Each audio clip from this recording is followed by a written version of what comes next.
It's the Awake Space Astrology Podcast, and I'm Laurie Rivers with you, here to help you with some inspiration to get those aspirations out into the world. And this is the week of the solstice, and I promised you we would all feel a little lighter and brighter after the solstice. Now, not just because the solstice is an important time of year, but because on the 22nd, the day after the solstice, Mercury re-enters Sagittarius, and we'll have something to celebrate. So we're going to be talking about that this episode. Got a fun interview, and you can watch the whole of it up on my Patreon. I've made it a free post.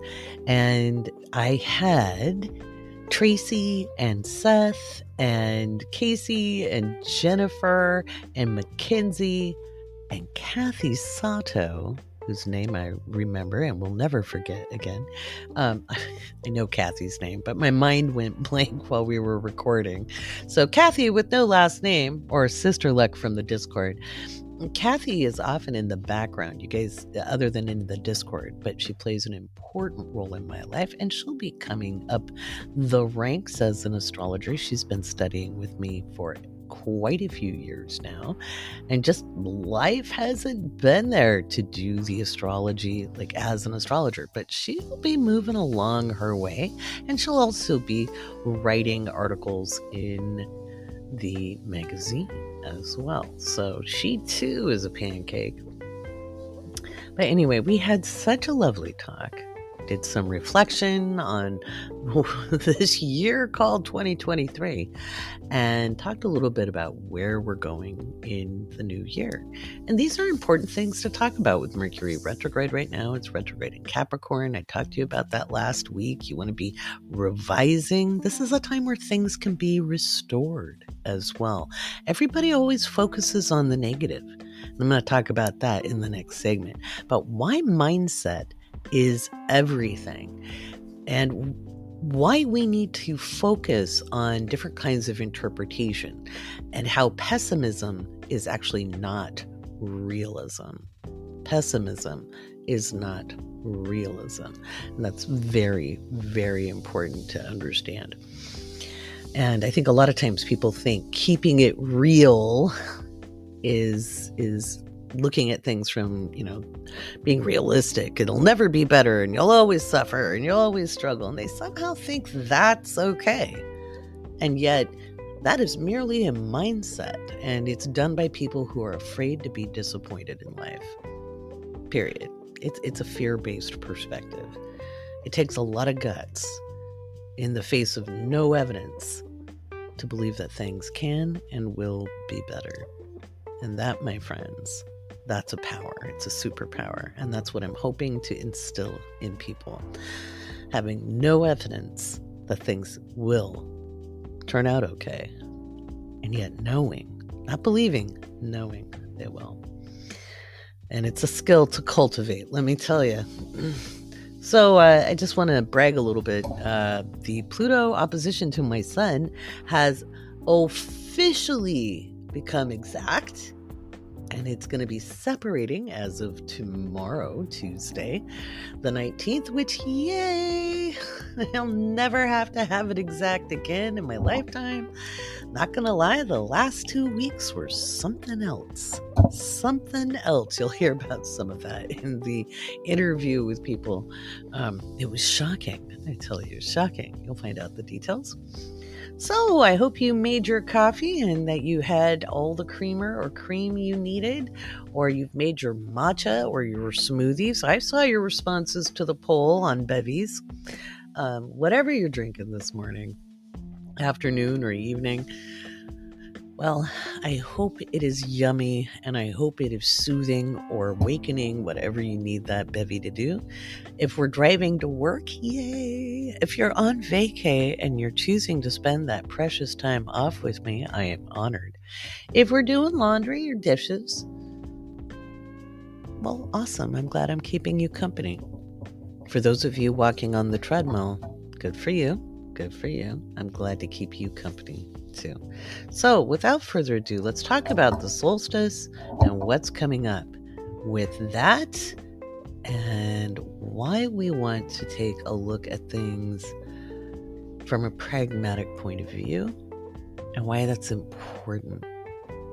Okay, because so much astrological interpretation is so negative. And that is actually reinforcing oppressive narratives that hold us back. And I'm all about the liberation. Aren't you? All right, let's talk about it.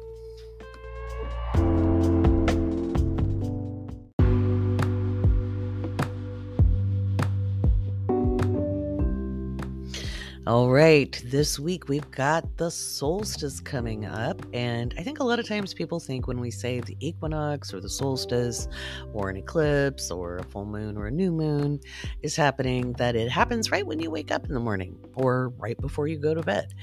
And here's the fact of the matter. They all have an exact timing. Remember, astrology and astronomy were one thing until the 18th century, the 1700s. In the 18th century, they separated astrology and astronomy. So much so that, quote unquote, scientists refused to acknowledge the fact that many of the great mathematicians and astronomers were also astrologers. They're like, well, leave that part out. But, revising history doesn't make it true. Okay, so astronomy and astrology are intrinsically tied, because we use astronomy and astrology. We have to, because we're looking at the positions of the celestial bodies. So the solstice this year is happening at 7:45 p.m. Pacific. Okay, do your time zones. You can calculate that. Google will calculate them for you. Now, in the northern hemisphere, that makes it the winter solstice, and that means it is going to be the longest night of the year. And in the summer solstice, in the southern hemisphere, it will be the longest day of the year, the shortest night. We flip our seasons. And I'm not going to be a hemispherist. Even though I live in the northern hemisphere and I live on the west coast of the United States, I will recognize you, my friends down under, because we have you from all over the world. We have people who are from South America, Africa, the Indian Ocean, parts of Southeast Asia, Australia, and New Zealand who listen to this podcast. So to you, happy summer solstice! To all of our friends in the northern hemisphere, happy winter solstice, December 21st. Now, it'll be December 22nd in a lot of those places I mentioned. Okay, so if you're in the eastern hemisphere of the globe, it'll be the 22nd for you. And on the 22nd, on the western hemisphere, Mercury will slide into Sagittarius, and we will finally have maybe some good news. Maybe finally we will get some good news, especially when it comes to international relations. There will be some movement made that should have happened a while ago because Mercury retrograde is sliding back into Sagittarius.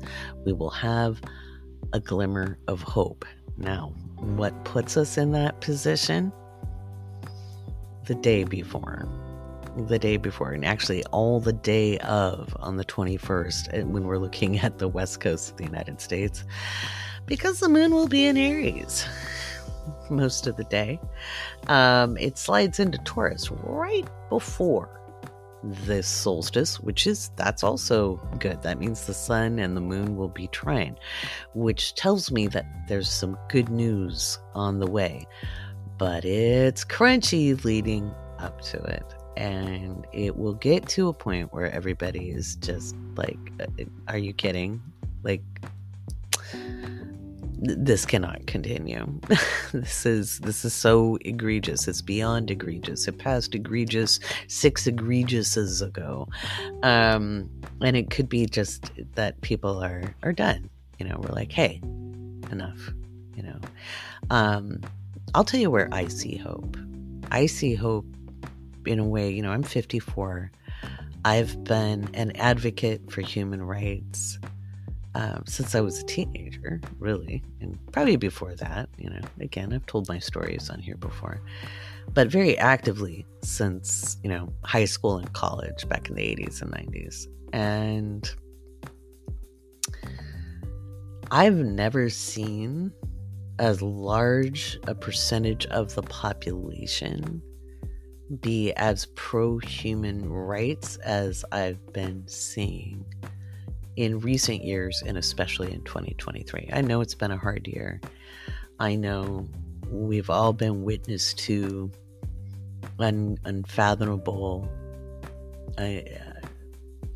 heinous events in ways we can't. It's hard to imagine that we're here after studying history and studying the past and understanding that these types of acts, the egregiousness of them, is unconscionable and unnecessary. There's no necessity, and to see things excused as a necessity, I think, has just put us all into a moral quandary, a moral crisis point. It's really displayed the old playbook of dominance and control, the abuse narrative of, hey, we told you, you looked at us sideways, we're gonna collectively punish everybody. And we're seeing that in many places. This obviously, we're seeing that in the Levant, but when we look at, long-standing issues, such as what's going on in Sudan, issues in Eritrea and Tigray, and Ethiopia, issues in the Democratic Republic of Congo. These are ongoing. The potential problems that we may see in Guyana, although there was some moves towards a diplomatic discussion between Venezuela and Guyana, which hopefully will bode well for the indigenous people in that area of land in Guyana.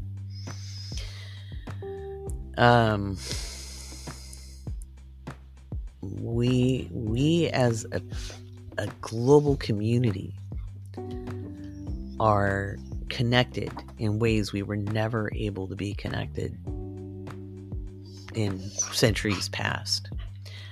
And we're able to know each other as human beings, not just political parties, not just uniforms and flags, not just ideologies and theologies, but to see each other as people who cry real tears, bleed real blood, have love in our heart, people who can laugh and sing and dance, people who can mourn, people who can, it's more than just good guy, bad guy. We see the humanity in one another. And I know, I'm sorry, this is my daughter's dog, Oda. She's a miniature Australian Shepherd, and she's coming in to say, hey, Mama, you're getting serious. I know you need love. I know Mama's gone. I know my daughter is traveling. I'll talk about that in a minute. Thank you, sweetie. You need to go sit down. You don't get to be on the podcast. I really don't want to re-record. Thank you. She's a very talky dog, so we're just going to keep her here for a minute. Sweetie, thank you. You need to go lay down. All right, we'll come right back. All right. So, that was an Oda break. She's sponsoring the podcast today. She's been my grand dog for 11 years. For 11 years. It's pretty awesome. Love this girl. Anyway, we've all watched these things with horror. And yet I am uplifted in my spirit watching so many people come together and say, no, we're past this now. We need to do better than this. And it's heralding the Pluto and Aquarius age.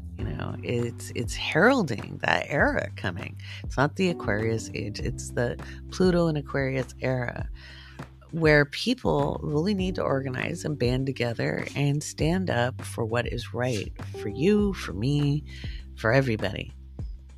Where we stop looking at what divides us and find our common ground. And that includes seeing what makes us different from one another. Last Monday, I was in the passport office with my daughter. We had to go to downtown, or it's west side of LA, but we had to go down to LA to do an expedited passport. Long story, don't want to go into it. And these are pretty uncertain times. Now, remember, my daughter, she's always been American because she's my daughter, but she was born abroad, and she has a funny last name. She has it's an Arabic last name, and it can be disconcerting when you have to deal with people in a post 9/11 world with that name. And so I went with, just to make sure things went smooth, because it gets nerve-wracking.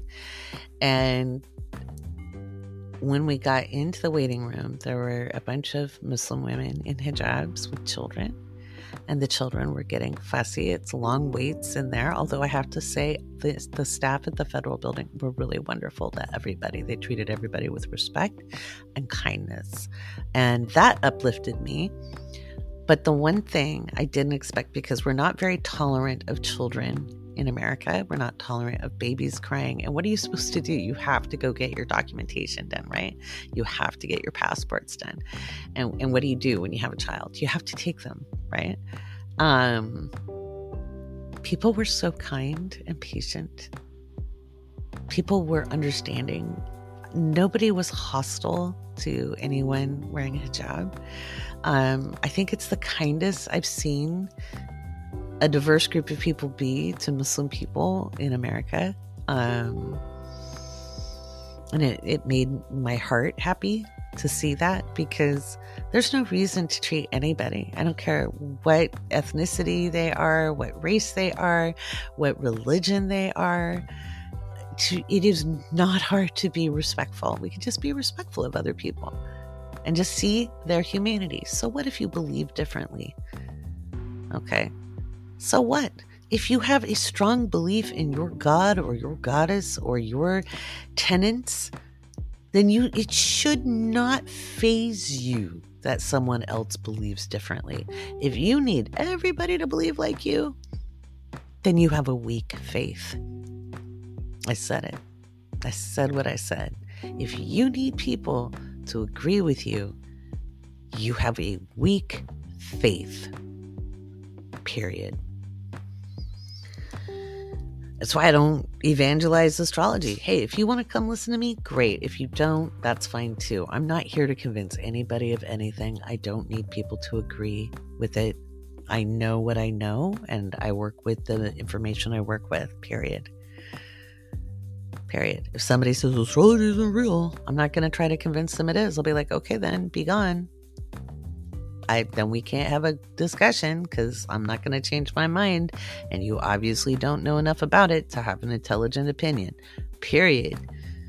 It's usually somebody who's like, a lot younger with no academic background other than an astrophysics professor said. I'm like, whoo, great reference, bud. Why don't you go to Wikipedia?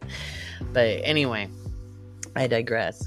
But that's really the attitude we should take when somebody is like in our face about beliefs. We shouldn't need other people to concur. So we've got the solstice coming up. I was so rudely interrupted by the dog. You fast forward that part.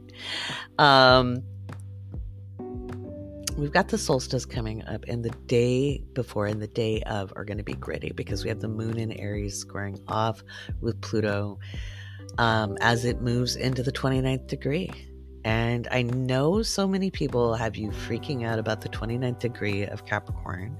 I made a video about that. And, people, first of all, there's a lot of people who talk about astrology who don't know much about it. And that includes tarot readers and psychics and what have you. Most of them haven't studied astrology in depth. And if they have, they will speak on things differently than this. A lot of people are saying the cardinal signs are done in January, like they've ended the cycle. It doesn't end until November, to be honest. You get a break from January to September. Okay. That's Oda. She's scratching her back, if she can hear her. Oh my God, these dogs. Anyway, so from January 20th until November 19th, September 1st of 2024, all the cardinal signs, especially those of us with late degree placements, we get a break. And then September 1st through November 19th, we have Pluto back at the 29th degree. A lot of the issues up on deck then will mirror what we're looking at starting this week until January 20th. So there's going to be a mirror. We're going to be revisiting that a little bit, and we'll see maybe some reconciliation or like the end of the matter. Okay. Also happens to be going on, while Mars is in opposition with Pluto at the end of October next year. But if you want to know more about that, you can grab the recording of the 2024 Year Ahead 2-hour seminar. So these were all the things up on deck. And it's going to be wild. So what do you do with the solstice? I like to set my intentions around it. Once we get to the solstice at 7:45 p.m. Pacific, that's 10:45 p.m. Eastern. Then the heavy breathing is Oda, and I'm trying to move her away from my mic. She's a bit of an attention hog. Anyway, Malcolm's asleep. He's being good. But anyway, once we get to that, we've got the sun and moon in a trine, and it's kind of like a little present. It's really nice energy. There's a solidity to that. And then we have on the 22nd, which would be the 23rd in the Eastern Hemisphere, we have Mercury slide into Sagittarius, and there's a lot more hope. There's a lot more optimism. Diplomacy may start to take effect. We may see the pressure really having some results. It's already working, guys, but we may see that. And then, even to people who aren't into current events, they may just notice the energy gets a little lighter, a little brighter. And I think I told you guys earlier, when the month started, I keep having the Muppet Christmas. It wasn't the Christmas Carol, but it was like a Muppet Christmas show. We had the VSH tape for my daughter when she was little. And it was like, we need a little Christmas right this very minute. And not Christmas in a theological point of view, not as a religious ceremony, just more the secular version. Just the secular version, where we need a little levity. We need to take this break we need a little attention, says Oda. We need a soothing. We need things. We need to know it's going to be okay, because right now I think a lot of people are waking up to the fact that things haven't been okay. And, a lot of people were like, oh my God, I've been asleep. And no, you just didn't know. You were just ignorant because you were kept in the dark. For some of us, I don't know that I would be as educated on it as I am if I hadn't left the country at 18. Yeah, we've got the internet, but, that doesn't mean you're going to find everything. You have to go specifically look stuff up, So, now. You know what your politicians, who they're beholden to. You can go look that up at opensecrets.org. There's a whole lot of people they're beholden to. Don't beat yourself up. for not knowing, You might want to look at how they treat our water supply, and what they let Lockheed Martin get away with. There's all kinds of things you could wake up to and go, oh my God. What I like is I'm seeing a shared humanity. I'm seeing a shared humanity. Even if we all feel a little powerless, that's how they want us to feel, guys. Grab hope where you can find it. Remember, hope is our currency, especially as we move through 2024. It's going to be very fast-paced energy until the fall, and then it's going to feel very timey-wimey, weird, moving and drool.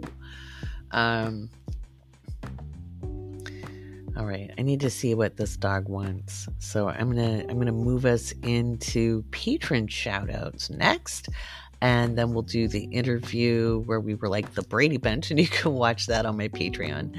And then we'll talk a little bit about why hope and why we need to look at things with a more positive, proactive mindset versus, leaning into so-called realism. And so we'll do that after the interview, and we'll leave you with some things you can do to keep your focus as we move through the next couple of days as we head towards the winter solstice. Well, here in the northern hemisphere. I was doing so good. I was trying not to be a hemispherist as we move towards the solstice on the 21st. All right. Let's do some patron shout-outs.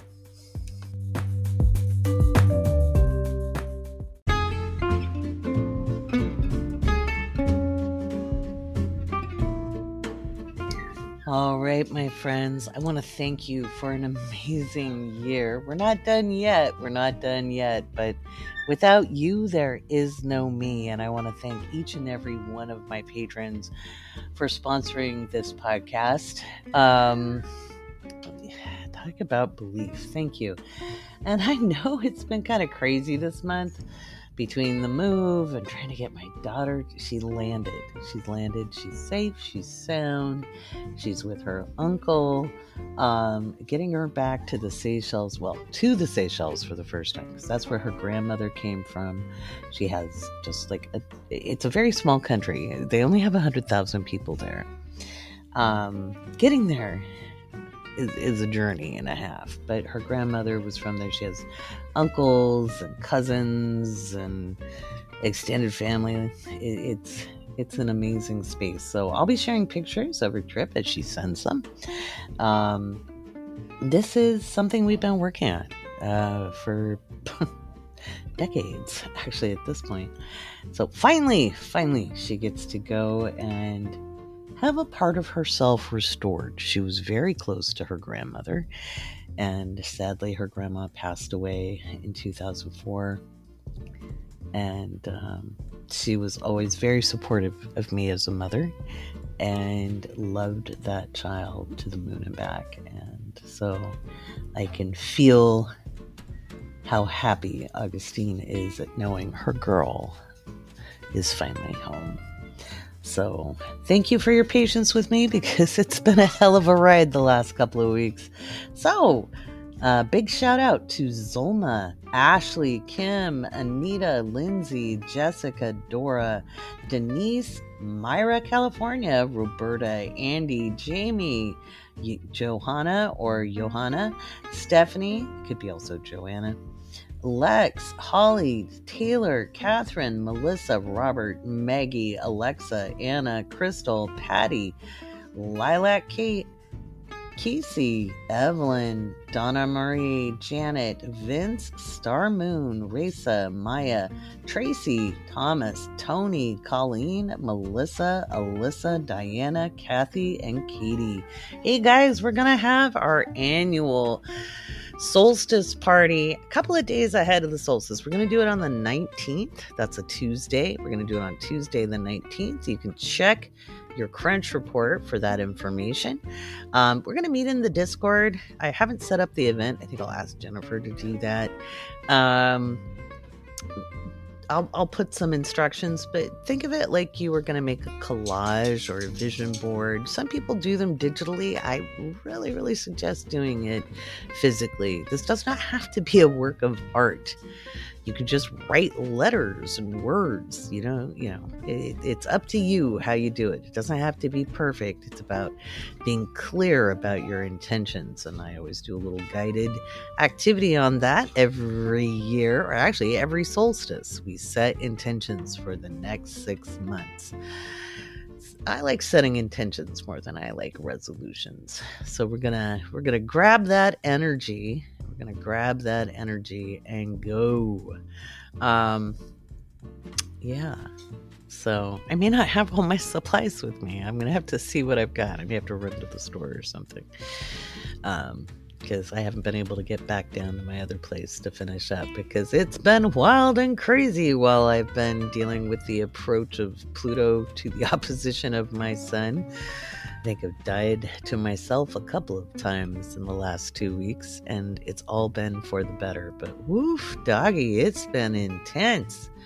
It's been intense. Not the worst Pluto transit I've lived through by any means, but certainly I kind of feel like I'm in a final exam of sorts, because I don't have another biggie for about 20 some years after this, which I'll take it.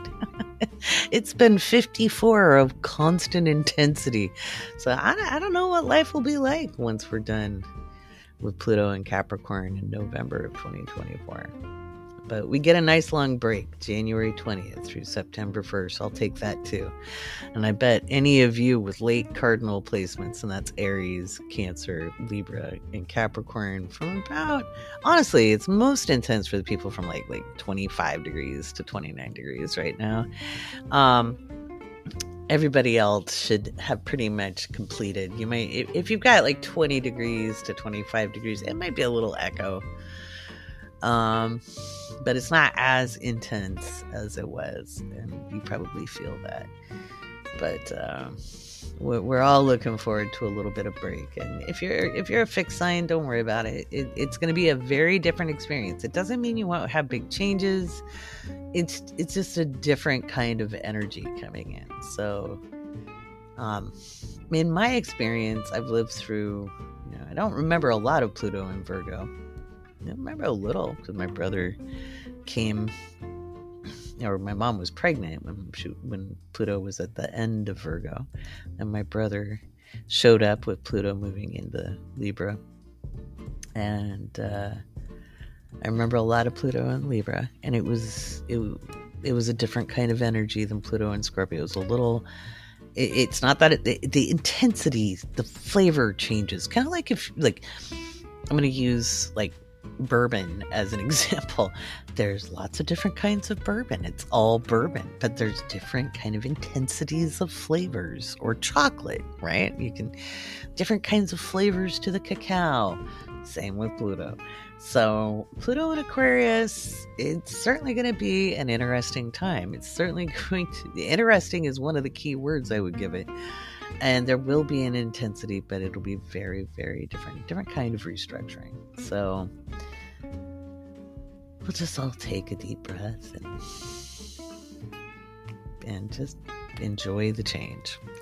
All right, let's get on with the interviews, with our wind up for the year. It was a great conversation. You can see the whole thing on my Patreon. I made it a free post. You can join the Patreon as a free member. I haven't been posting a lot of free posts lately just because my life is crazy and I'm just trying to keep up with my obligations to my paying patrons. Trying. Hold tight. This has been a wild year. So, but I think you'll enjoy it. So, as we get going forward into 2024, lots of good plans. All right, enjoy the interview. Well, guys, we're at the end of the year. How you doing? Happy. There's a lot of silence there. I am. It's been a long year. Yeah, it has been.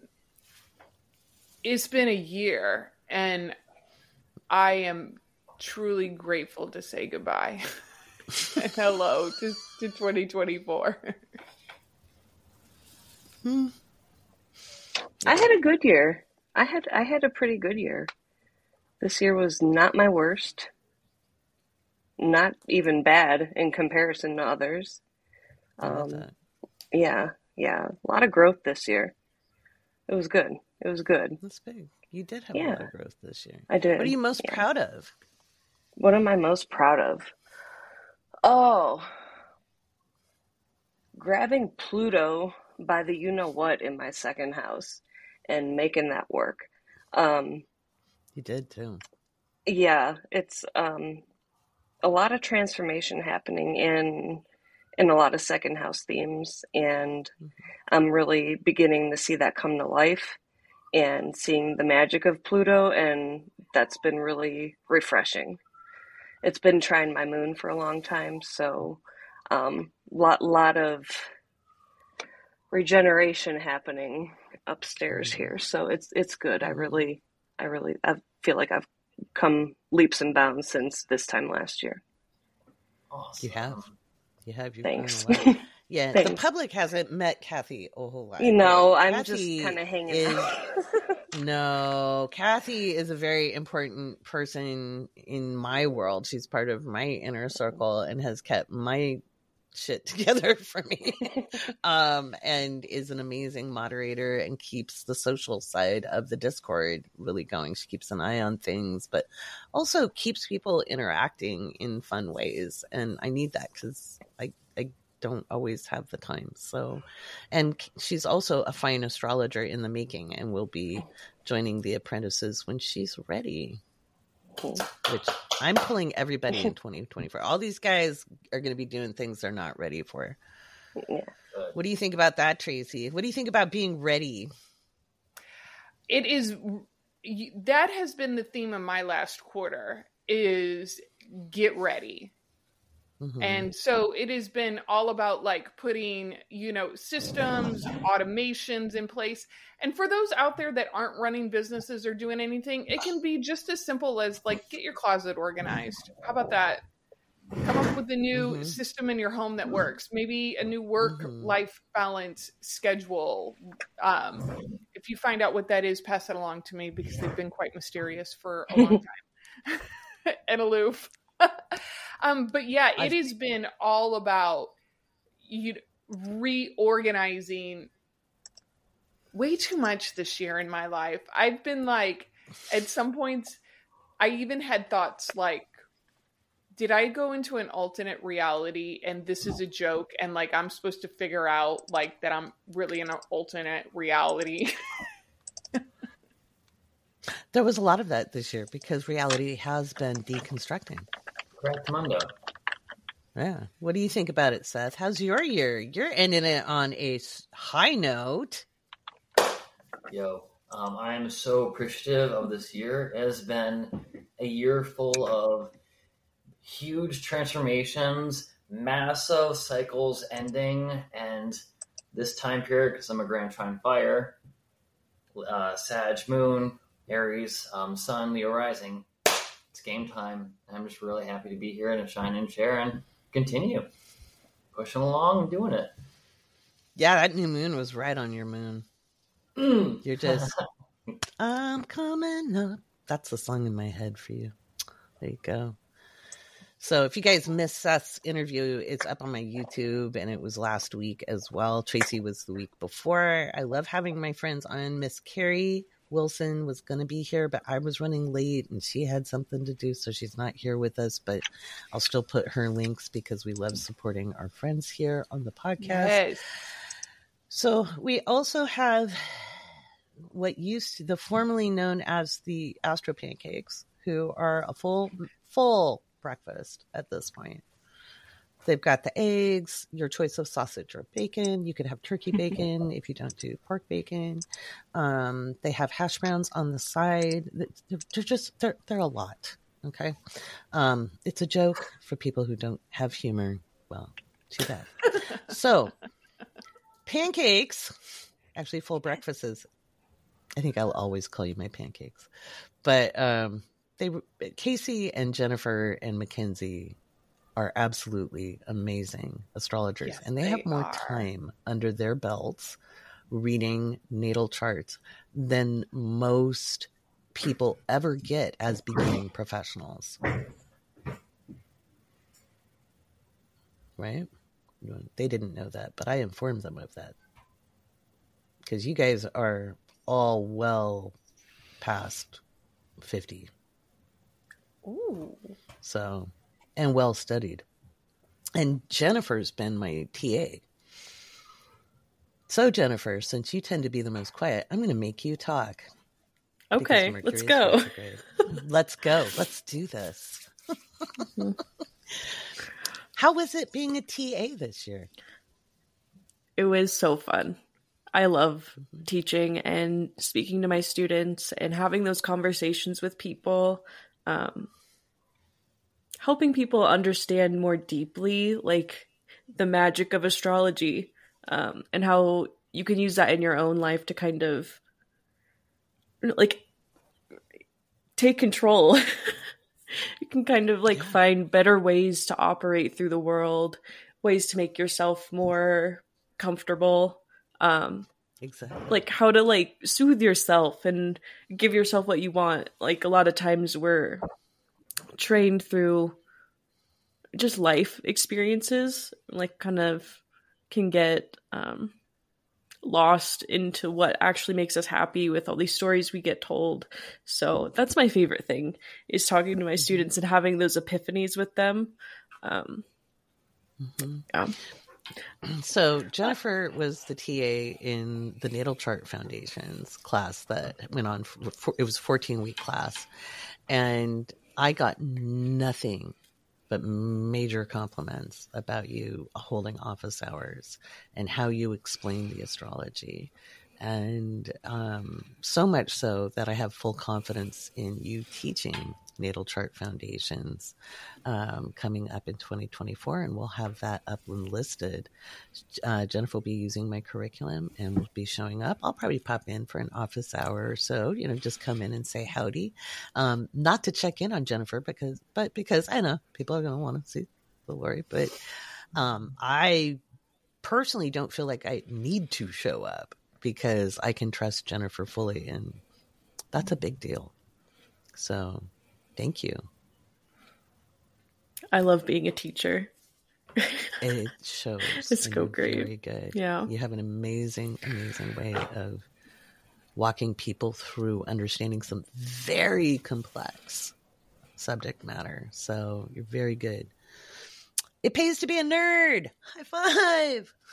Yeah, that's always been me. I've always been the one helping people with their homework and like trying to get these big concepts that I have in my head. How can I make this other person understand? Because we all have different languages we speak. And yeah, sometimes some teachers don't explain it the way that you can hear it. So it's nice to like have those conversations even just with your fellow students. So that's why I really like having our office hours. It's my favorite part of the week, and I'm excited that we're getting back to it. I love it. Yeah, it's been a little crunchy. So I need some fun back. So it's time. It's time. Mackenzie, you've been going through your Saturn return. Yes. It's exact in February, so I'm kind of excited just to like, from an astrologer's point of view, just to see like what it feels like, I've read lots of books and like I've heard lots of experiences, so every experience is unique, and yeah, so it'll be interesting. I love that. Well, you have done a lot of professional development and skill building this year. Talk about it a little bit with us. What have you done this year besides read a lot of charts? Yeah, I've definitely. Holy crap. I know. I just really love natal astrology and just like reading birth charts. It's not that I didn't believe you, but like, it's like you learn so much from just every reading, and when I started doing those natal chart readings, I was like, I was very like nervous at first. And so as I got more comfortable and started reading more charts and asking like better questions, I think in readings, I think that's when I started to ease into it and have more confidence. And I don't know, it's been really fun. And I love getting to know people. And so it's kind of like a nice, I don't know, like in between the chart. I don't know. Yeah, no, I'm with you. Yeah, the learning to ask good questions, because that's how we determine which way the energy is expressing in the chart. And so a lot of times people come to us hearing what they hear about psychic readings where you don't feed the reader. Now, I don't want to hear your whole life story before the reading starts. I don't need that. But you do talk to an astrologer a little bit. We'll ask questions because we're determining. So, Mackenzie, you pointing out, when I learned to ask better questions, the things got better and I got more confident. The only way you learn that is by doing it. There's no right time to start once you've had training. Yeah. So. All right, I'm going to go to Kaycee. Kaycee, you've been knocking it out of the park, doing things that are outside the comfort zone. Absolutely. Yeah. Speaking of Pluto, I've had Pluto. It's currently in a separating square with my Venus. And yeah, it's been really interesting. This year has been a lot. I spent 5 months on strike. So that was something. And that, baby's first strike was really a perspective shifter, and it's not unheard of in this industry, but it was my first experience being on the picket lines and knowing that where we are with Pluto leaving Capricorn soon, seeing the way that the industry is changing. And also, in the past few years, I've had this other thing that I've come to love, which is astrology. So this is the year I really related to what Tracy was saying, feeling like you're preparing for 2024. This was post-strike was pretty much that for me. It's been like, I'm trying to set myself up to be able to offer people more information and do it in different ways, do it in fun ways, and really take agency over my creativity in a way that I haven't done in a long time, right? Because I've been in this industry that kind of chews you up and spits you out, So reflecting on that, I've made a lot of changes in my mentality and literally how I'm making money now. That has been a huge transformation, and just my relationship with money and my sense of faith that, despite obstacles, that I always end up taking care of. I always end up in a good spot. And so really trusting that as I move forward has been really powerful. I can't even describe like what a different place that I'm in than I was a few years ago. So it's been a big year for that. Oh, yeah. You just really described that Pluto square Venus so beautifully in your experiences. Yeah. It was screaming Pluto square Venus. So, well, I'm going to switch it's this been up. screaming. Wow, my values transformed. Woo. Yeah. We're all at the point of uncle. Yeah. December 17th, guys. I never have to deal with Pluto exactly opposite my freaking sun again. Hell yeah. It's not the worst. It's not the worst one, but it's been intense. Seth. Yeah. Save the best for last, my little Leonine rising friend. So, well, how have you grown this year? You've done amazing. You've come strength to strength, dude. Thank you. How have I grown this year? Gosh, a lot. All right, one, I've grown as an individual in my heart. My self-worth, my self-love, my self-confidence, and my self-respect has skyrocketed dramatically because, well, everything just shifted, and I'm basically just like, okay, I've hit rock bottom. I'm done. I'm done playing hard. Let's stop now. I'm done. And then I just got, because like with me, it's like I'll take it until like I like just like and then like I just like cold turkey and just like we're done here, and like move on. So I literally hit rock bottom on a lot of levels, of an emotional level, on a intellectual level combined with emotional, because I basically like closed a cycle of a 7-year cycle of deep lack of abundance mentality. Like, and it literally just closed, ended about early October, actually, this year. Yeah. I've truly, it's funny. Like I always say, our thoughts create our reality, not the other way around. And then literally something happens in your life and you realize, oh, wait, that's correct. And I just shifted that mentality towards abundance. So instead of literally thinking of thoughts that don't bring me joy, I'm thinking of things that bring me joy, that bring me happiness. For example, as we're talking in this podcast, in my head, when I'm not talking, I'm literally saying, I have an abundance of candle sales. I have an abundance of candle sales from happy customers from all over the world. And I'm just saying this in my head, just creating this positive momentum, putting that vibrations of thoughts into that bank. When it reaches that sexy, awesome, critical mass, you get those results, which are always happening nonstop because we're always thinking about something. And I'm really happy to be here. And I'm really happy to allow myself to shine and share from my heart, my candles, and what I do and what I'm meant to do here. And Laurie, thank you so much for being my friend as well as a magical colleague.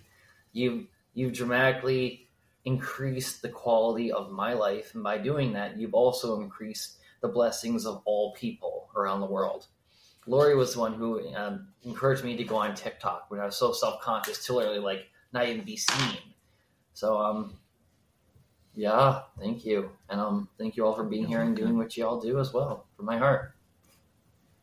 I love you, Seth. Love you too. And actually, I lied. The best for last. So we had the Leo rising best for last. He's in Aries with the Sag moon. We're going to bring on my fellow Scorpio rising, Tracy. What are you most proud of that you did this year? Where have you come through? Oh, Laurie, that is a big question. Where have I come through? I honestly shit. Yeah.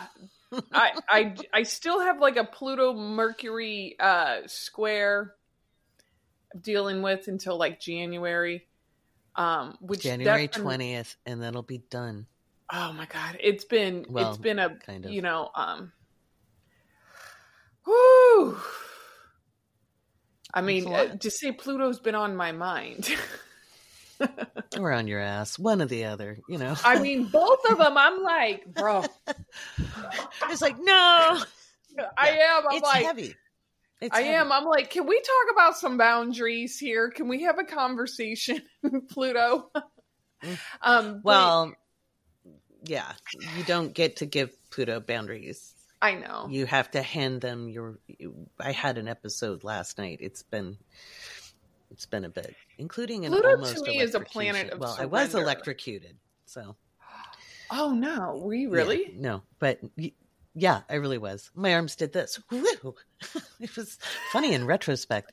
That was the night before last, but oh no, yeah, from a stove that was not on. But anyway, yeah, it is. Yeah, I mean, Pluto has been intense throughout my chart this whole year. Mm-hmm.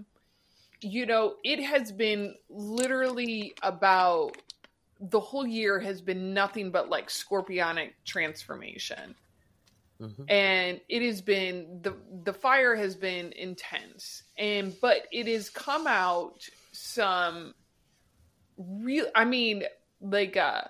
family secrets got revealed, that family mysteries got revealed, that I was like, well, doesn't this just make a whole lot of freaking sense with these pieces of this puzzle?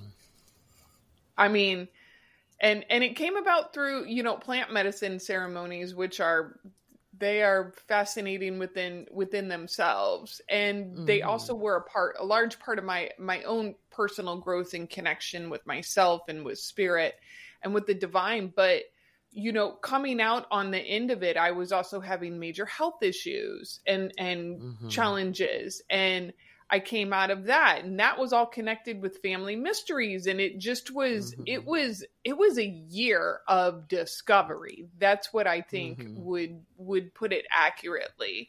And I am, even though I know, just because the calendar year flips over to 2024, it's not like, magic just happens. You have to, happen with magic. But I will be grateful to be able to at least, logically start a new calendar year fresh with some good perspectives moving forward with some projects that I just have been dying to get out to the public. Right.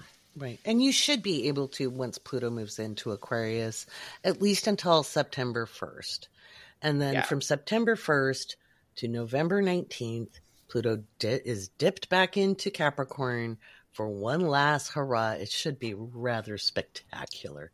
But we're not going to talk about that or think about that too much right now. We're going to think about the relief we get in January, those of us who have the late cardinal placements, which is, of course, the Aries, Libra, Cancer, and Capricorn. So those of us who have those late, born late in the sign or have planets late in the sign, and all of us nodding our heads, all have them. The astrology crew and Tracy and Seth, but Seth, actually, he's an early Aries. He's not a late Aries. So he had his stuff with Pluto long back and survived to tell the tale. So that is real. Pluto's tagline, survive to tell the tale. Survive to tell. Pluto actually isn't the one dragging us. I really believe Pluto is what saves us. And I look back on a lifetime of Pluto transits, and I really firmly believe that I wouldn't be alive if Pluto hadn't been involved in those transits. It could feel like it's Pluto making it happen, but it's not. And last night I had just, because Pluto's literally like 4 minutes away now from being exact opposite my sun. And you'd be like, oh, it's close enough for her. She's in hand grenades. No. You feel every single minute as it's like. I had a really intense moment last night and probably scared the mods because I wrote exactly the thoughts that were in my head, and they weren't pretty. It was, there's too much pressure. I can't take this. I shouldn't have made these decisions. I'm on my knees. I can't. That you don't ever hear that out of me, right? I've lived through some ish. So for me to get into the holy shit, that resistance level, they're like, ooh, it was really quiet. And I was like, and then I said, I give up. I'm going to go take a shower because I knew that was the only way. You have to release. You have to let go. You have to surrender. That you said that, Tracy, surrendering in. And literally, if you think of like, if we're going to use Hades as the metaphor, you have the ferryman. And you got to pay that ferryman to work with Pluto. And what you're paying with is your fear. You are handing over your fear. You are handing over your insecurity. You are handing over your self-doubt. You are handing over. That is the alchemy. You are taking, and it is painful because it is attached to you at a cellular level. This started when you were little. It could have started generationally. This could be, and you open up and it's like, on a beautiful level, a less gritty metaphor would be a beautiful Fabergé egg that unfolds and there's a beautiful ballerina in the center. Once you're done with Pluto, while you're going through it, it feels like you're walking through Mordor and fighting Balrogs. And we've all been doing that to some degree. Yes. So it's almost for those. And now, if you are a fixed sign, folks, or have fixed signs, I don't think it's going to feel the same way as when Pluto was, has been in Capricorn. There'll be pressure, but it's a different energy quality. It doesn't mean it's going to be skip to the loo, my darling. There'll still be big transformations, but they'll be a little different. Just because I remember when Pluto went over my Scorpio ascendant, and I remember when Pluto was on my Sagittarius Mars. It was Pluto, but the intensity was different. So don't let people freak you out. But you do come out better. No, you do. And you know promise. what? I'll tell a quick story about how you can't make this stuff up. So, I learned a long time ago, my first mentor, Elaine Ireland, she told me, she goes, being psychic will not get you out of trouble in your life. Okay. It doesn't save you from trouble, nothing. And, going through some, the muck and the more, I was like, okay, Spirit, what's going on here? And how do I get through this? And what's my next best step? And it was surrender. You're not the only one who has to do things here. You have a partner in spirit. Surrender, surrender. So this morning I was like, are you freaking kidding me? So I did a whole meditation where I saw all of my fear, all of my insecurities, all of my doubts as like huge soot-filled black balls. And they were all on top of me. And I just named them one by one. And I turned them over to a power greater than myself. And just felt the lightness and felt like naming, you name the thing that is haunting you.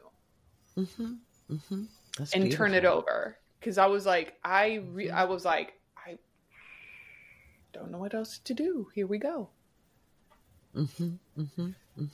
That's a very Plutonian theme, is there's nowhere to go. You can't go under it, can't go around it, you can't go over it, you got to go through it. And you have to release the things that are holding you back. And again, we get to a point where I give up. I can't do it. That's what I said. I can't, but you can, because I literally was like, there is nowhere for me to go. Like, right.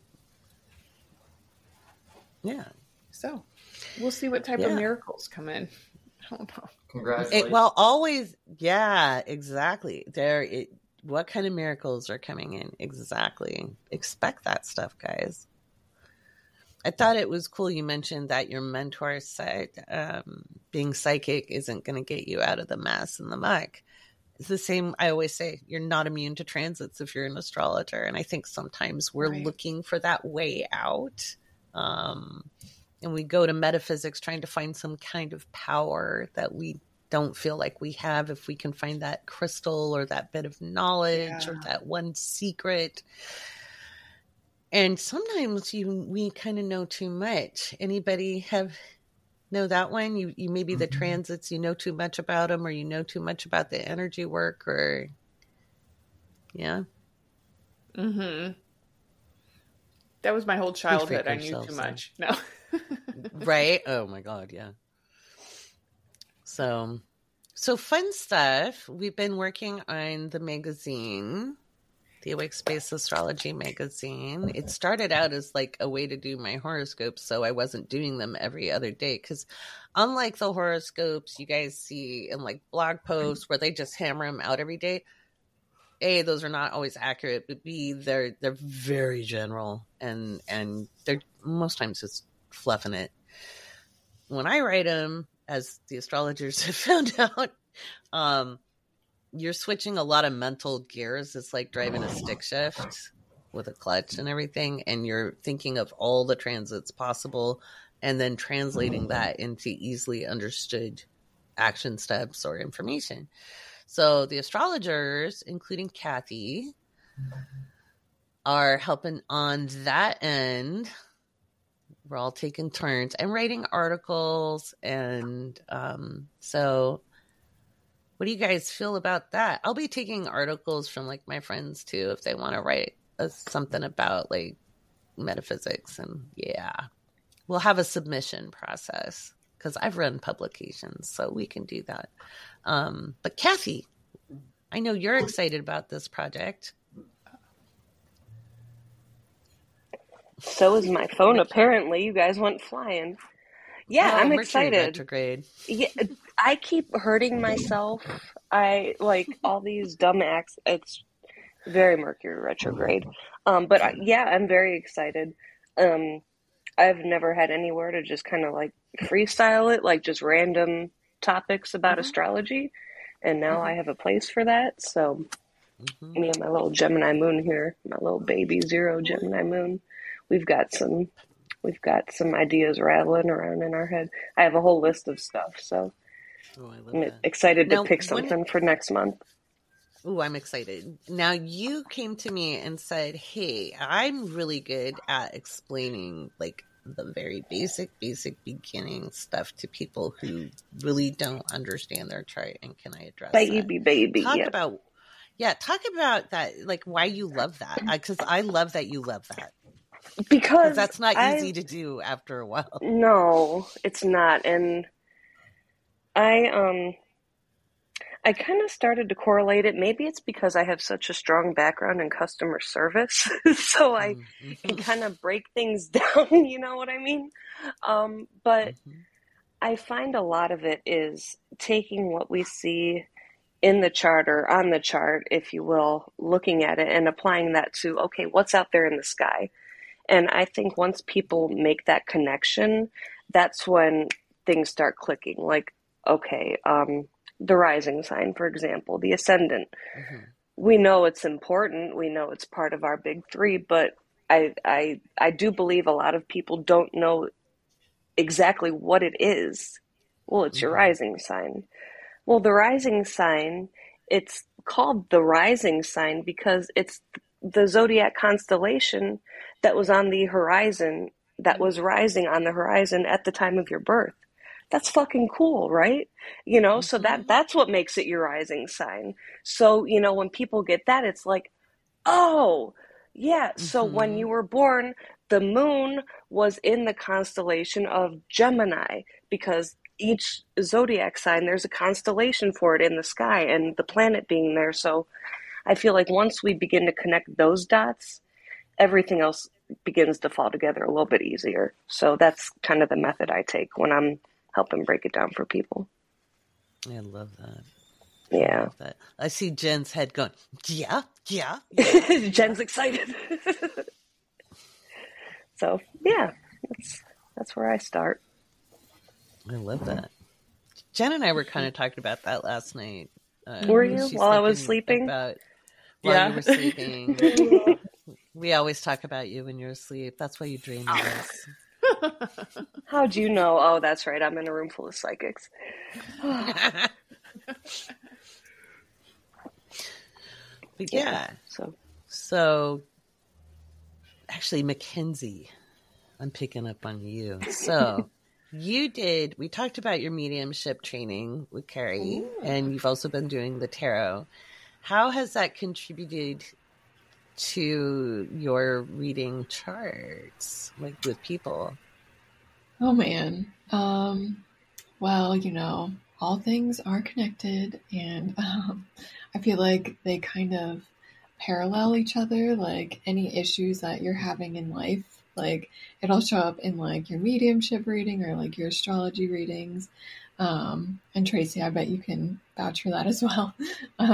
But yeah, so like I think one thing that Carrie always tells me is to get out of my own way and spit it out. And so a lot of times when I'm doing like my astrology notes for readings, I like second guess myself a lot. And so I don't trust those first intuitive hits that I'm getting. Do you still second guess yourself, Mackenzie? I do. I have a lot of mercurial energy in my own chart, and so I'm constantly like, I don't know, I'm learning to trust myself more. And I think with Saturn being in Pisces, I think it's part of that, and maybe after my Saturn return I'll feel more sure of myself. We'll see, but yeah, so it's kind of like not second guessing myself and just kind of like trusting that intuition and trusting my first initial like feeling that I get, and even like paralleling like in life, I guess. I'm more of a quiet, shy person, and so I'm working on, you know, getting out of my shell a little bit. But yeah, it's been great. We love when you come out of the shell. It's the best. Yes. I'm trying. It's Yes, so fun. it Because is. when I see you Don't- on TikTok, I'm like, oh my God, is that Mackenzie or is that Kaycee? Really Oh. quickly. The twins. I love it. It's a Twins. privilege to see her out of the shell. Oh, Yeah. Mackenzie's a It lot of really fun. is. Mackenzie's a lot of fun. I'm blushing. Very Mackenzie funny. I need to hide is now. wickedly funny. Wickedly funny. And quick. Oh, my She swoops in with the funniest shit. Meme Yes. queen. Mhm. Yeah, it's man. like a quick draw with the memes. She is like Yeah. on it. She will always win. She will always win. Yeah. She will always win with For me. real. Oh gosh, Yeah. you're too nice. The meme queen. Maybe just I right. love it. Queen. Oh, but yeah, and I'm trying to go on TikTok more and like post more TikToks, and I'm not. We'll get I'm you trying on the not to like podcast second for guess. Yeah, I'm trying not to second guess my astrology knowledge, I guess. Yeah. And you got a good platform with TikTok. I mean, TikTok blows up for a lot of astrologers who It's great. post regularly. Yeah. Yeah, it's got to be consistent. But yeah. Hey, We'll Mackenzie, try that. Yeah. in regards to second guessing yourself, I used to second guess myself a while ago, and one thing that I realized on the other side of the second guessing is I realized, oh my god, I made so much freaking extra work for myself when the answer was just right there. Oh my God, so true. So, I look back. I look back and used to like be hard on myself. Now I look back and be like, that's funny shit. It's like, hey, you asked, we're right here, we're still here. So just keep pushing, and it just gets better. That's what's up. Yeah. Absolutely. I love that. That's a very good point. Totally. It is. It's double the work. It is. It is. It is. You So got some of this. the other cool stuff that's coming up is Kaycee started a podcast called Petty Astrology. And speaking of dragging people out of their shells, she's got the Astro Gang on there. You just talked about Brittany. Tell us about it. I did. Ooh, Yes. Brittany. So we decided to do a special bonus episode of Petty Astrology in anticipation of season 2, which is also coming out soon. But Brittany had a memoir that she released in October, and I was not planning to read it. I didn't really think too much about it. And then it came up, it was for free on Spotify. And so I was like, actually, I really am going to listen to this right now and just check it out and see what she says. And I've always liked her music, and kind of, couldn't help but follow what has happened to her, just because she's all over the media and always kind of has been. Mm-hmm. And, I knew that Mackenzie was a fan, and I figured that because of the subject matter that Jen would be interested in talking about the mental health aspect of it as well. And so I asked if they were interested in joining me for a conversation about her astrology. And so that's kind of what started it. And, I think we all have different connections to her, and, we relate to her in different ways and for different reasons. But, anytime somebody paints a woman as crazy, I always have questions, you know what I mean? And so this was an investigation for me. My Scorpio ass was like, I'm going to get to the bottom of all of this. And so it was comparing all of these bits and pieces over the years of Brittany that I've gotten through just media, just being a person, that pays attention to the world. It's hard to miss. And she's had some very dramatic things happen to her. I remember when she finally was able to speak in court, she talked about the fact that her family wasn't allowing her to remove her IUD to have children, which, Right. It's remarkable the amount of control that they had on her. And so, this is more to me than just, a pop star's birth chart. And she certainly is an amazing, performer, and there's that part of her as well, but she's still a human being. And, I felt like it had a greater interest, and that kind of dissecting it served a greater purpose than, just talking about Brittany, as people always do, right? Like, I wanted it to be very centered on humanity. And I think we were able to accomplish that. I'm very proud of what we have put together for it. And so I'm excited for episode 2 to come out, and then we're going to do another season. So I love that. What did you guys think of doing it? It was so much fun. Yeah. To hear it directly from the person, and we have an accurate birth time and like chart for them, and to hear their perspective on what has happened through their life instead of just like what we see from the media. That's why I was like, oh, this is great. This is perfect. Like these are things that I would be asking someone if we're in a reading, and she's just like laying it out, like how she sees the world, and just the way she talks about her life. It's like, wow. It's a good study.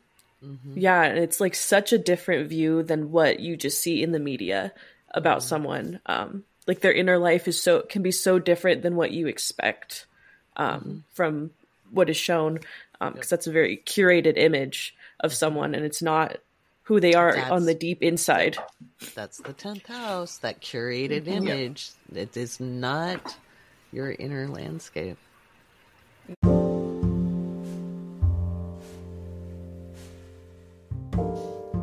All right, my friends, I've been talking to you about pragmatism. How to surf this cosmic tide.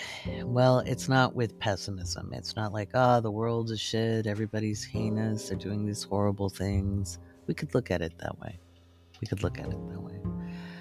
And it would be really easy to kind of be sucked into a maelstrom of defeat. Take it from somebody who has lived a whole lot of Pluto, where hope was in short supply if I relied on outer circumstances to find it. From the time I was a very little child, there was a lot of trauma going on. And yet, the world around me still inspired. I've always been a philosopher. Blame it on my 9th house, Sun and Mercury. I think all astrologers are philosophers, if they're actual astrologers. Because we have to interpret the meaning of the symbols that are on these 2-dimensional charts representing a multi-dimensional experience, because consciousness is not static. It is fluid. In one day, you can be in your most animalistic instincts, because we are animals. We do react. We react out of fear very easily. And really, anger itself is based from fear. We're moving into self-defense because we fear for our safety. Some of the most horrible things that happen are stemmed out of fear, including greed.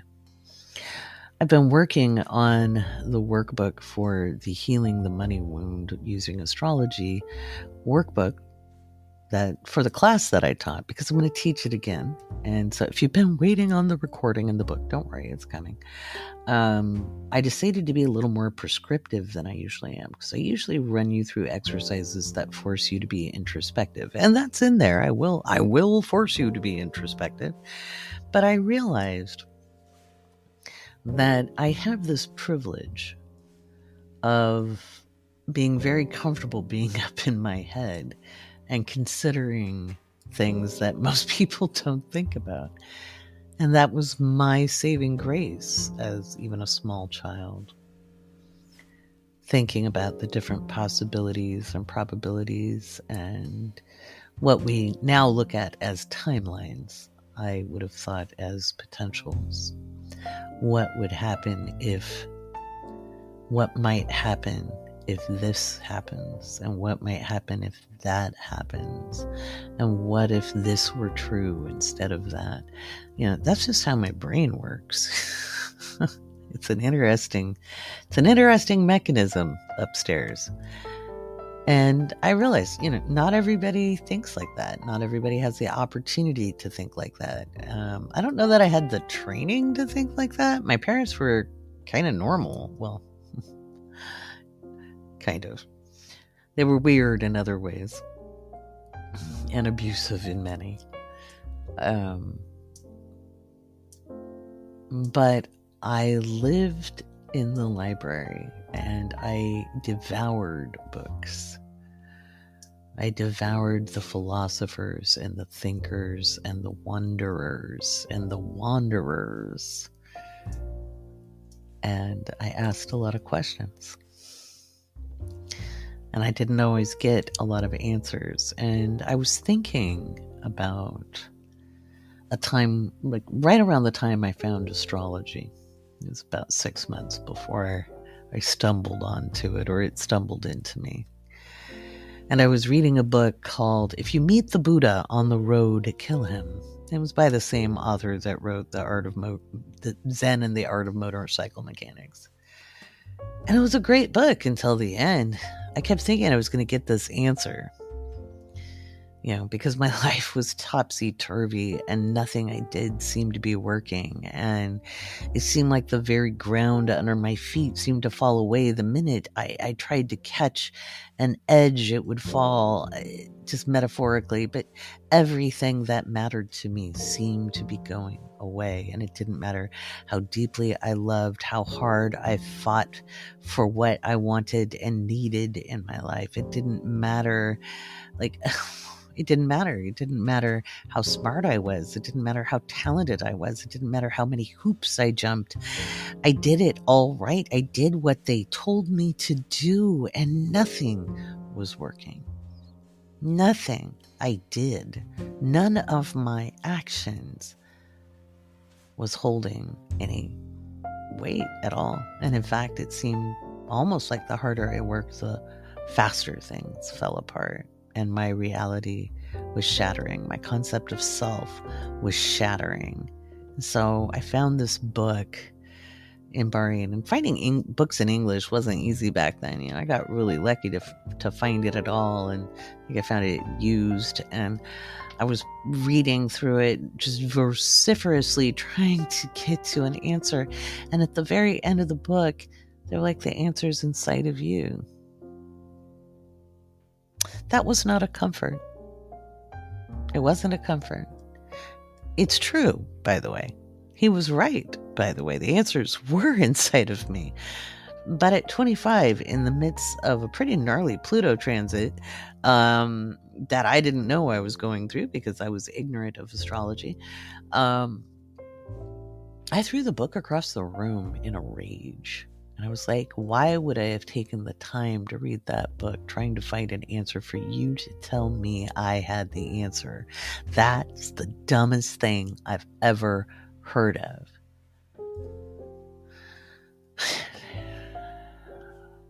That story's been up in my head for a while now, like about a year.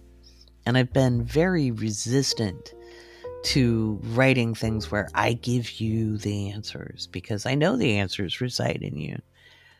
I don't want to be the answer to everything. My experiences are my experiences. Your experiences are your experiences. We might share some of reality as a shared experience, but we may have very different realities. And I don't want to impose my ideas of what's right and wrong and true and moral and what I think is the best way to live life. I've so avoided being prescriptive because I believe everybody has an individual roadmap. So I try to spark curiosity, and I try to offer learning opportunities and guidance and frameworks. And then I realized that for a great many people, the education that you got taught you to learn an answer to pass a test. And unless you were greatly fortunate to move outside of that system and learn to take risks intellectually, to move beyond needing to be right, but just to learn, to critically think and question, not to argue unnecessarily, but just to have discussions to come to a conclusion. You were robbed of that experience. And so I thought, okay, I'll be a little prescriptive. It still forces self-reflection, and it still allows for experimentation. But I'm being a lot more prescriptive in this book that I'm writing. How to Heal the Money Wound Using Astrology. It's the kind of book I wish I would have had when I was an advanced beginner or early intermediate, even moving towards advanced, because one of the things, we've got a lot of beginning material and we've got a lot of advanced, well, not a lot, but there is advanced material out there. And it's hard to make that leap from beginner where you just finally understand the parts of the chart and what it all kind of symbolizes in basic. And then you jump to this advanced material. There's very little in the middle. And one of the best ways to move from advanced beginner, early intermediate to a more advanced space as an astrologer is through practical application. And we talked a little bit about that in our conversation, about the practice, the readings that the astrologers have done over the last 2 years and how that has helped them grow and foster their skills. They've read many, many, many hours worth of charts at this point. I think they're closing in on almost 100 hours, a couple of them. They're pushing that anyway. And that's amazing for young astrologers to be in that position. I know I didn't have that kind of time under my belt when I first got started. You know, I had to market I was still learning the marketing side of it, you know, on everything else. So it's an honor and a pleasure to be able to provide this framework for people to get their really running, you know. And when we do professional development, I'm creating cohorts of people. So I'll do it differently. Like, it's not going to be the same as with the apprentices, but it'll still be really, really good. It'll still be more of what I wish I would have had as a young person. Just like writing these books, and this ties into what I started this segment with, is one of the things when we're healing that wound, and I can think it doesn't have to be a money wound, it could be any wound. If you're leaning in to the quote unquote realism, okay, the people who think they're being realistic, which nine times out of 10, they're not being realistic. They're being pessimists. And pessimism is not synonymous with realistic. Reality is a wide spectrum. Okay? Reality is not just a pessimistic point of view. Good stuff happens. Good stuff happens every single day, but we're trained to look at the negative.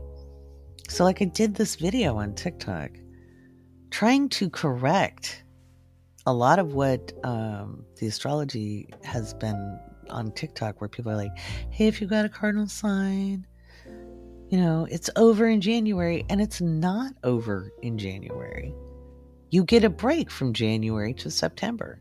It is over November 19th of 2024. Pluto will not be back in Capricorn in our lifetimes. Probably not our children's lifetimes and not our grandchildren's lifetimes. Okay? Great-grandchildren's lifetimes, sure. But not until then. It's going to be 250 years. Maybe not even our great-grandchildren. It could be our great-greats. Huh. So with that, it means people were freaking out. People were freaking out. Instead of saying that we got a 9-month break, I put the dates in. They're like, no, I'm tired. I can't. And I said, hey, to one person, I was like, you'll make it. You'll be fine. You'll make it. And somebody came at me about positive, toxic positivity. And luckily I went and I looked at their profile because they're really young. And because my initial response was not patient nor kind. But before I posted that video, I took a breath and stopped reacting and went, wait, how old are they? Because there's a big difference between toxic positivity and dooming someone because they were like, a lot of people break, a lot of people won't make it, and blah, blah, blah. That might be true, but it's not the whole truth. It's not the whole truth. And how are you helping anyone by saying, well, the odds of you breaking up and not making it are pretty high?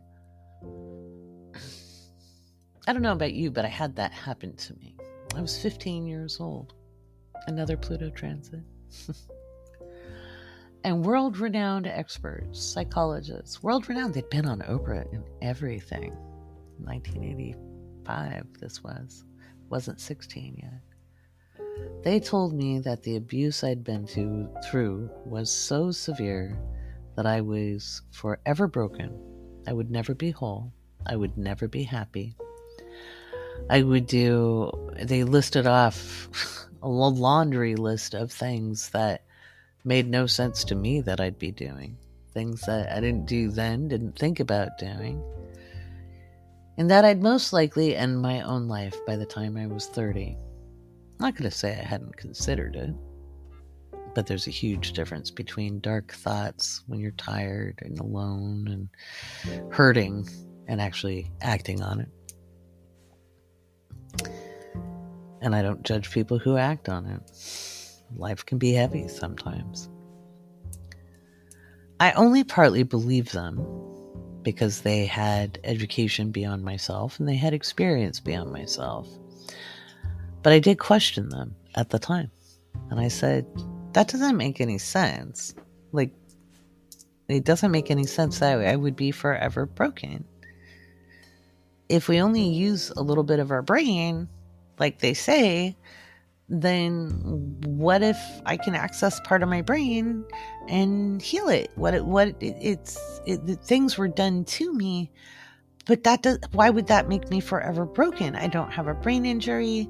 And they're like, oh, trauma breaks the brain. And I was like, but what if I can heal? Well, I can't believe our brains aren't designed to heal. It doesn't make any sense. And they called me naive, and they told me I was dissociative, and they told me I would never be okay. They doomed a 15-year-old child. They doomed a 15-year-old child to a life of misery. Out of being realistic. I was supposed to be realistic. Who does that? How do you think that's okay? Don't worry, I called them when I was about 40, 41. I got a hold of one of them. I said, hey, remember me? How many of your clients didn't make it because you doomed them with your words? Oh, I remember you. I still have nightmares about your case, she said. And I said, good, you should. Because you facilitated some of the greatest trauma outside of the abuse I've ever experienced. I hope you never sleep again. And in spite of you, I have reached 0 clinical markers. Which means I had healed from PTSD and all associated disorders caused by trauma. Now, doesn't mean I'm not neurospicy. That's a whole nother story. But that was the best revenge. In my life experience, and this was just my life experience, and you can take it or leave it. The people who think they're being realistic by trying not to get your hopes up, well, they are no more helpful than the people who get unrealistic hope up, like saying, hey, it's over in January, when it's not. And all those people going, oh, no, don't tell me that's true. And I'm like, hey, you've got a break from January to September. Use the hell out of that break and just get ready, knowing there's going to be a 2.5 month period, especially October of 2024. Because Mars, like as we move to mid-October into the end of October, Mars will be opposing Pluto. That's intense stuff. That's intense. And I've got people whining at me. Like, I know not everybody who watches my TikToks knows my chart, but I'm like, they're like, I'm a Cancer. What will I do? I'm a Capricorn. I'm like, Mars is going to be on my sun while Pluto is in a separated opposition. I'm sure it'll be a hell of a time. I'll power up. I think we all just need to evolve like Pokemon. So I get impatient because to me, astrology isn't just some fun little whimsical thing. It is,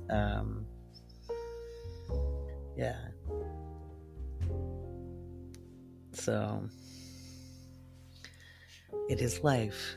It is life explained in ways I couldn't find any other answers. And I don't, even with all the scientific advances, I still don't have any more reliable framework than astrology. And I try to explain it in ways that help us move forward to find a pragmatic view. Pragmatism is neither pessimism nor optimism. It is true realism. It is accepting. I may not know everything, but I know how to learn. Right? So, as we move through the next couple of days into the solstice, it might be a little crunchy. It might be a little intense. We might wonder if we should even celebrate anything. I'm going to ask you to look for the people banding together, demanding that we treat one another as humans. I'm going to ask you to look at the hope. I'm going to ask you to look for the silver linings, because we honestly cannot afford to lose hope. There is a reason abusers take your feet out from under you. And the minute you have any little joy or any little happiness, they try to take it from you, right? Why do you think that is? Because without hope, there's only desperation. Without hope, they have control. When you're in fear and agony and pain, when you're hungry and tired and sleep deprived, when you're taken to your knees and you are vulnerable and exposed, they think they've won. So when they rob you of hope, they feel like they're in control. But the one thing I learned, I had no agency as a child. None. No child does. And there's been times in my adult life where my options were very limited. And the one thing I learned, even as a little kid, they couldn't get inside my mind. And in my mind, I created stories. And there was hope. There were times I lost hope, but it was temporary. There's been a couple times in my life, and even in recent times, where hope was but a little tiny glimmer. Doesn't take much hope.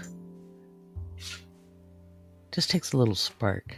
And if you can keep that alive, well, then you can move forward. So no matter what happens this week, no matter how bumpy and crunchy it gets, take deep breaths, look for the helpers, and look at how people are coming together in community, because they are. Look at how people are supporting one another. Look at how people from different cultures and different countries are demanding that humans be seen as humans and treated with dignity and respect. because that is indeed happening. And that gives me hope. It gives me hope in a way I didn't think I'd have it at this stage of the game. And things will be a little lighter and a little brighter after December 22nd. I promise. Well, I'll be talking to you next Monday, which is December 25th. I'll see what kind of magic I can bring to you. Maybe I'll give a little history lesson on astrology and talk about things that help enliven us. It's been a long slog in 2023, but you're here. You made it through your worst days. And I'm honored that you've been tuning into the Awake Space Astrology Podcast and me, Laurie Rivers. It's an honor to serve you and to have your trust. Thank you.